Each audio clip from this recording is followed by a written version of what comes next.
Vidyasri Subramaniam thought for the day. நிறைய பேர் வீட்டில் என்ன பண்ணுவாங்க அப்படின்னா, வீட்டில் வந்து கடிஞ்சு கடிஞ்சு விழுவாங்க. மனைவியாக இருக்கட்டும், ஹஸ்பண்டாக இருக்கட்டும். எப்போ பார்த்தாலும் வந்து ஏதாவது ஒரு சின்ன விஷயம் கேட்டால் கூட சல்லு சல்லுன்னு விழுகிறது. எனக்கு அந்த மாதிரி விழுகிறத கண்டா எனக்கு தோணும், நீங்கள் வந்து சல்லு சல்லுன்னு விழுவுறீங்க. ஏன்னா நீங்கள் வந்து ஒரு ரூம்குள்ளே, ஒரு வீட்டுக்குள்ளே, ஒரு குடும்பத்துக்குள்ளே இருக்கீங்க. அவ்வளோ சீக்கிரம் எஸ்கேப் ஆகி போக முடியாது அப்படின்னு சொல்லிட்டு.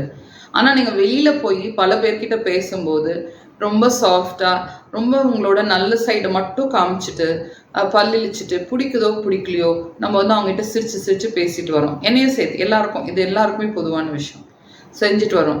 ஆனால் நம்ம வெளியில் வந்து பிடிக்குதோ பிடிக்கலையோ பண்ணுறோம், ஒரு காரியத்துக்கோசரம் பண்ணுறோம். ஆனால் வீட்டில் நமக்கோசரம், நம்மளோட வாழ்கிற மனைவியாக இருந்தாலும் சரி, ஹஸ்பண்டாக இருந்தாலும் சரி, நம்ம ஏன் கடிஞ்சு கடிஞ்சு விழுவுறோம்? அப்போ நம்ம என்ன அட்வான்டேஜ் எடுக்கிறோம்? அப்போ அவங்கள நம்ம என்ன மாதிரி மதிக்கிறோம்? இது ஒரு கேள்வி.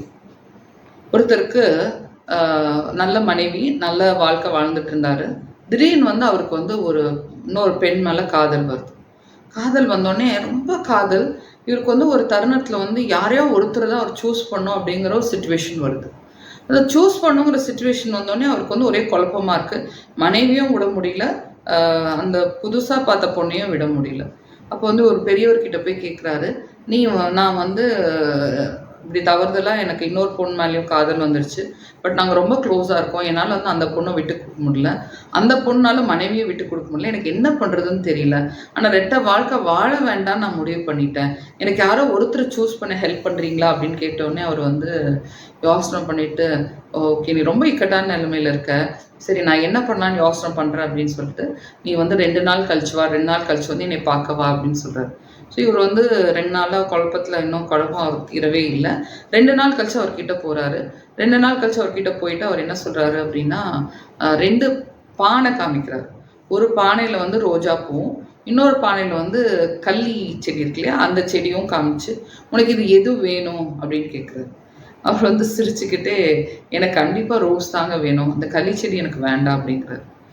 அப்புறம் இன்னொன்னே இவர் வந்து யோசனை பண்ணிட்டு, இப்போ எதுக்கு இதை கேட்குறீங்க, கள்ளி செடியா ரோஸான்னு கேட்குறீங்க அப்படின்னோடனே, இல்லை உனக்கு இதில் எது பிடிச்சிருக்கு அப்படின்னு கேட்டோன்னே, எனக்கு வந்து ரோஸ் தான் பிடிச்சிருக்கு, ரோஸ் ரொம்ப அழகாக இருக்குது, எனக்கு ரோஸ் ரொம்ப பிடிச்சிருக்கு, எனக்கு ரோஸ் தான் வேணும் அப்படின்னோடனே, அப்புறம் அவர் யோசனை பண்ணிட்டு என்ன சொன்னார்னா, உங்களுக்கு வந்து ரோஸோ இல்லை கள்ளி செடியோ 2மே வச்சுக்கிறதுக்கு உங்களுக்கு தகுதி இல்லாத மனுஷன் நீங்கள் 2க்குமே உங்களுக்கு வந்து யூ டோன்ட் டிசர்வ் போத் அப்படின்னு சொல்கிறார்.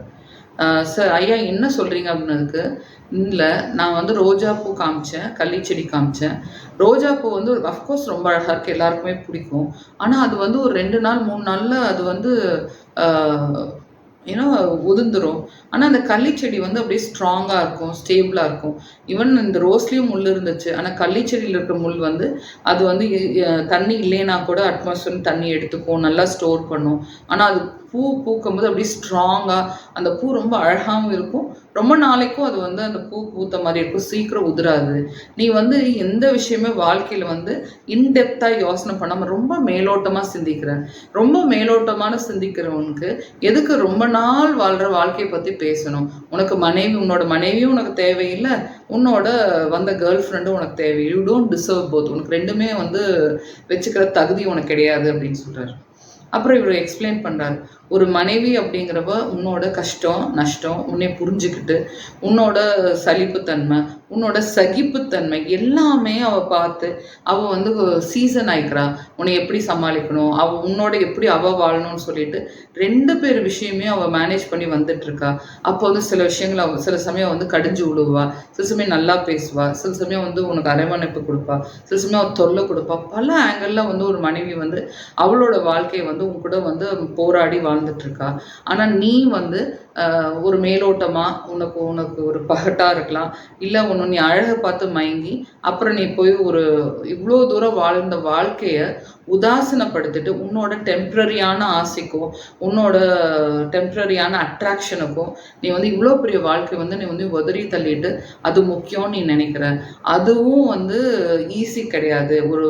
ஒரு மிஸ்ட்ரஸை, ஒரு கேர்ள் ஃப்ரெண்டை, ஒரு அவுட் ஆஃப் வெட்டிங் வந்து ஒருத்தர் சமாளிக்கணும்னா நீ சொசைட்டிலேருந்து எத்தனை விஷயங்கள் போய் பேசணும், மறைஞ்சு நீ செய்யணும், உன்னை எத்தனை பேர் எப்படி பார்க்க போகிறாங்க, உங்களோட ரிலேஷன்ஷிப்பை நீங்கள் லீகலாக அனௌன்ஸும் பண்ண முடியாது, அந்த பொண்ணை மெயின்டைன் பண்ணுறதுக்கு நீ எக்ஸ்ட்ரா சம்பாதிக்கணும், நீ எக்ஸ்ட்ரா அவங்களுக்கு வந்து காசு கொடுக்கணும், நீ இமோஷன் ஷேர் பண்ணணும், உன்னோட வேல்யூ வந்து உன் குழந்தைக்கு என்ன காமிக்க போகிற, இந்த மாதிரி நீ எதுவுமே சிந்திக்காமல் நீ வந்து உன்னோட டெம்பரரியான விஷயத்துக்கு அது வேணும்னு நீ வேணும்னு நினைக்கும் போது உன்னோட பெர்மனண்ட்டான உன் கூடவே இருக்கிற விஷயத்த வேண்டான்னு நீ நினைக்கிற.